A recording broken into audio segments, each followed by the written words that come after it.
우리 옆에 분하고 이렇게 인사했으면 좋겠습니다. 감사하고 축복합니다. 예수 믿음에 담대합시다. 예, 감사합니다. 오늘 봉독한 말씀을 가지고 거리낌이 없는 담대함, 그런 제목으로 함께 은혜를 나누겠습니다. 오늘은 교사 주일로 지킵니다. 우리의 참 교사는 예수님이고, 그리고 사도 중에 사도 바울과 신라는 정말 우리에게 모범이 되는 그런 교사 아닐까 이렇게 생각이 됩니다. 오늘 사도 바울과 신라의 거리낌 없는 담대함, 그것이 오늘 우리에게 은혜의 주제가 되기를 바랍니다. 오늘 우리가 봉독한 본문 말씀은 사도 바울과 신라가 억울하게 빌립보 감옥에 갇혔다가 풀려나면서 일어나게 된 사건입니다. 사실 사도 바울과 신라는 귀신 들린 여종에게서 귀신을 쫓아내준 것밖에 없는데, 그것 때문에 억울하게 귀신 들린 여종의 주인들로 인하여 고발을 당하여 붙잡혀서 매를 많이 맞고 감옥에 갇히게 되었습니다. 그러나 감옥에서 좌절하거나 포기하지 않고 오히려 하나님께 찬송과 기도로 반응했습니다. 그 결과 간수와 감옥에 있는 사람들이 들었다고 했습니다. 지진이 일어났습니다. 감옥 문이 저절로 열렸습니다. 묶였던 착고가 다 풀리게 되는 놀라운 기적이 일어났습니다. 문제는 감옥을 지키고 있던 간수가 잠깐 졸았습니다. 눈을 떠보니, 지진이 나서 눈을 떠보니까 옥문이 다 열려 있습니다. 간수는 즉각적인 반응이, 나는 이제 죽었구나. 죄수들이 다 도망을 쳤으니 그 책임을 내가 져야 되는구나. 스스로 칼을 빼서 자결하려고 했습니다. 그때 사도 바울이 잠깐, 우리들이 도망치지 않았으니 당신은 당신의 몸을 치지 마시오. 자기들의 몸을 보여주면서 자살 시도를 막았습니다. 그 광경을 본 간수들은 깜짝 놀라서, 아니 어떻게 해야 당신들처럼 구원받을 수 있습니까? 그때 주 예수를 믿으라. 그리하면 너와 내 집이 구원을 얻으리라. 아멘. 이 말씀을 선포하자 간수가 예수님을 영접하고 자기뿐만 아니라 자기의 가족들까지 다 예수를 믿고 세례받게 되는 기적이 일어났습니다. 그 이후 오늘 본문은 사도 바울과 신라를 석방하는 과정에서 일어났던 상황을 설명해 주고 있습니다. 사도 바울과 신라가 석방당하는 것은 당연한 일이지만, 억울하게 당했던 사도 바울의 담대한 대처를 통해서 영적인 교훈이 제시되고 있습니다. 그러므로 우리는 오늘 본문 말씀을 통해 복음을 전하다가 억울하게 당함, 또한 위협 속에서도 거리낌이 없이 담대한 믿음의 태도를 보여주었던 사도 바울과 신라를 배우고자 하는 것입니다. 첫째로, 거리낌이 없는 담대함은 억울한 상황에서도 흔들리지 않았습니다. 오늘 보면 35절 말씀에 날이 새매 상관들이 부하를 보내어 이 사람들을 놓아주라 하니, 밤이 새도록 기적 같은 상황들이 펼쳐지고 이제 새로운 날이 밝아오자 높은 상관들이 부하들을 보내서 사도 바울과 신라를 감옥에서 놓아주도록 지시를 내렸던 것입니다. 그러자 36절 말씀에 간수가 그 말대로 바울에게 말하되, 상관들이 사람을 보내어 너희를 놓으라 하였으니 이제는 나가서 평안히 가라 하거늘, 지금 자기들이 아무 죄도 없는 사람들을 붙잡아다가 수없이 매를 쳐서 감옥에 가둘 때는 언제고, 이제 다시 상관들이 사람을 보내어 옥에 갇혔던 사도 바울과 신라를 놓아주라면서 이제 평안히 가라고 하는 것은 무슨 법입니까? 이 문제에 따져 말을 하게 된 것입니다. 37절 말씀에 바울이 이르되, 로마 사람인 우리를 죄도 정하지 아니하고 공중 앞에서 때리고 옥에 가두었다가 이제는 가만히 내보내자 하느냐? 아니라 그들이 친히 와서 우리를 데리고 나가야 하리라. 사도 바울이 말하기를 로마 사람인 우리를 죄도 정확하게 알아보지도 않고 공중들 앞에서 때리고 감옥에 가두었다가 이제 가만히 내보낸다고? 이런 법이 어디에 있느냐? 우리를 가둔 그 사람들이 친히 와서 사과하고 우리를 데리고 나가라. 사실 사도 바울은 그냥 조용히 풀려날 수도 있었을 것입니다. 아니, 일반적인 모든 사람들은 이제 풀려났구나 좋아하고 나갈 수 있을 것입니다.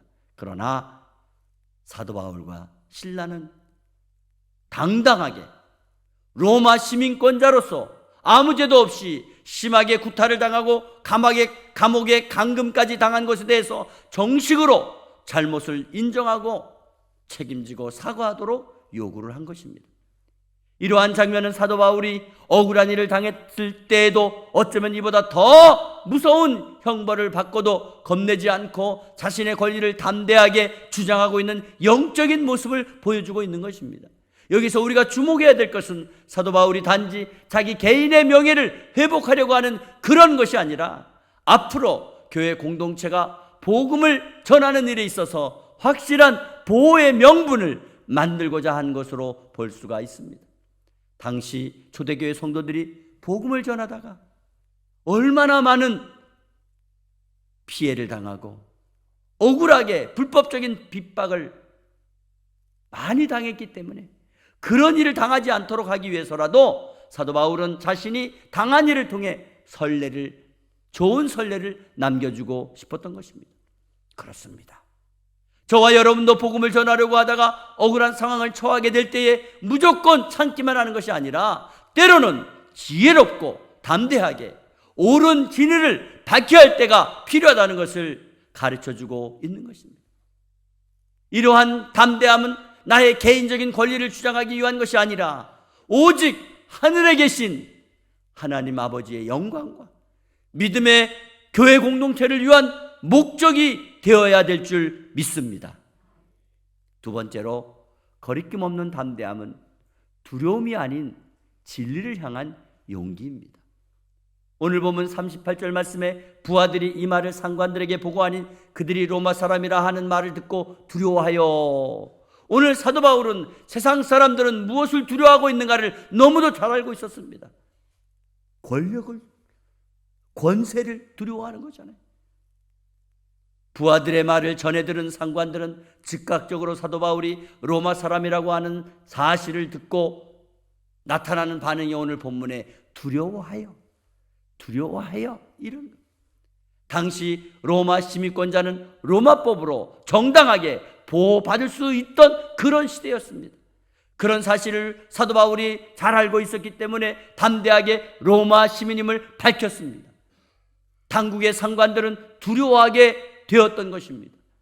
사도 바울은 로마법이라는 세상의 제도를 구실 삼아서 하나님의 복음 사역이 방해받지 않도록 보호하고자 하는 그런 의도가 깔려 있었던 것입니다.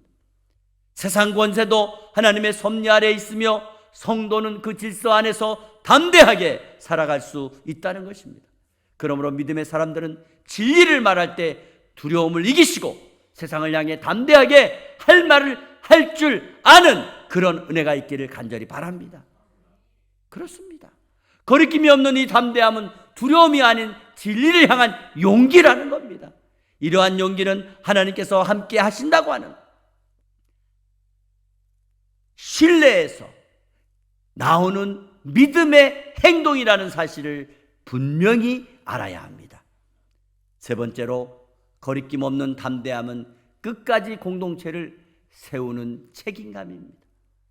오늘 보면 39절 말씀에 와서 권하여 데리고 나가 그 성에서 떠나길 청하니 사도 바울과 실라를 붙잡아서 매를 때리고 가두었던 사람들이 찾아온 것입니다.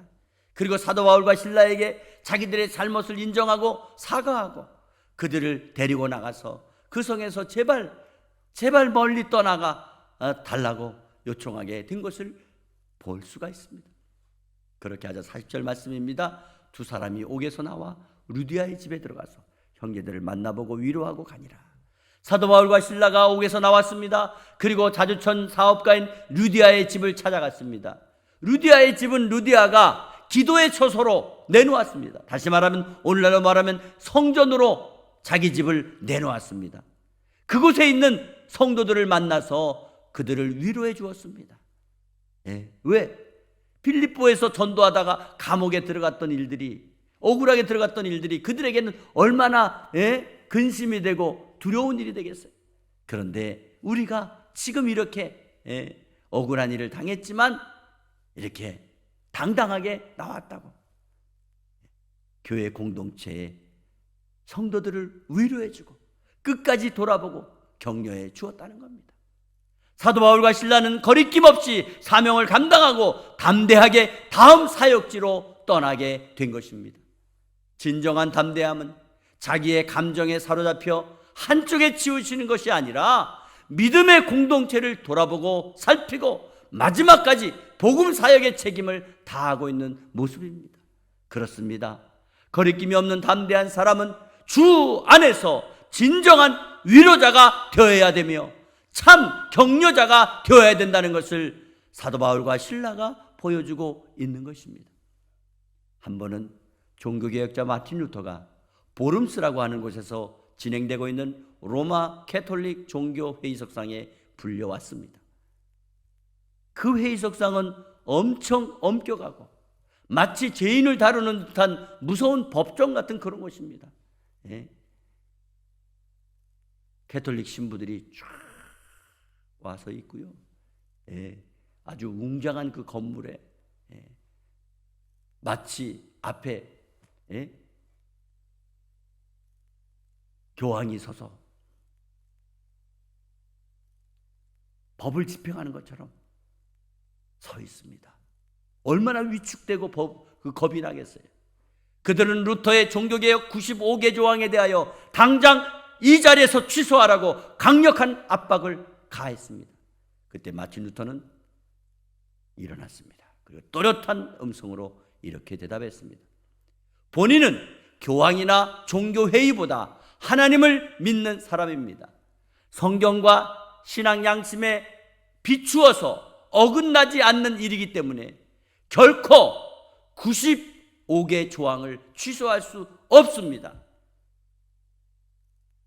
단호하게 그 수많은 사람들 앞에서 자기는 하나님 믿는 사람이라는 것, 이렇게 생명을 건 용기가 위대한 종교개혁을 성공적으로 이끌 수 있었으며 성경적 신앙 회복을 이뤄낼 수 있게 된 것입니다. 사랑하는 성도 여러분, 오늘날 세상에서 가장 강하고 가장 용감한 사람은 복음에 대하여 거리낌이 없는 담대함의 사람인 줄 믿습니다. 이런 사람이 세상 사람들이 부러워하는 하나님의 사람인 것입니다. 감정적인 반응이 아니라 오직 진리에 기초한 용기와 책임감이 있는 행동의 사람인 것입니다.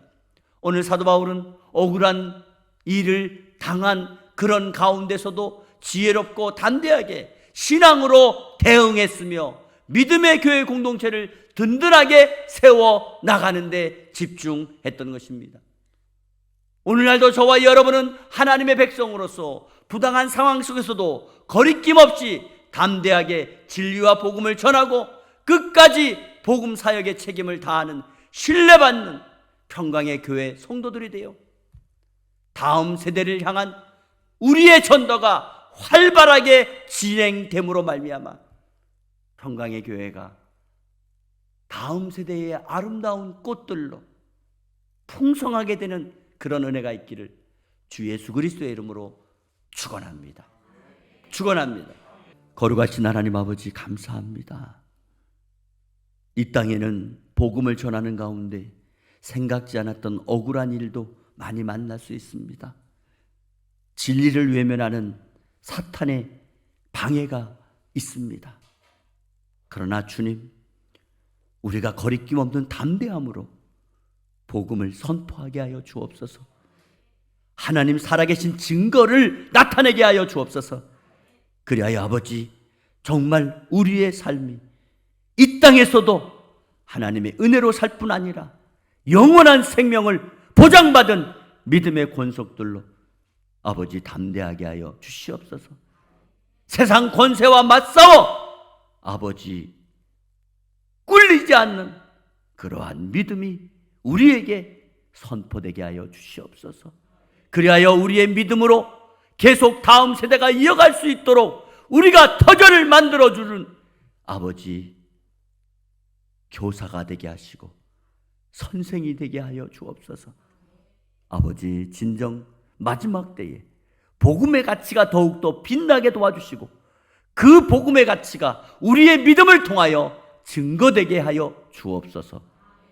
담대한 믿음으로 복음의 꽃을 피우게 하옵소서. 예수 그리스도의 이름으로 기도 올리옵나이다. 아멘.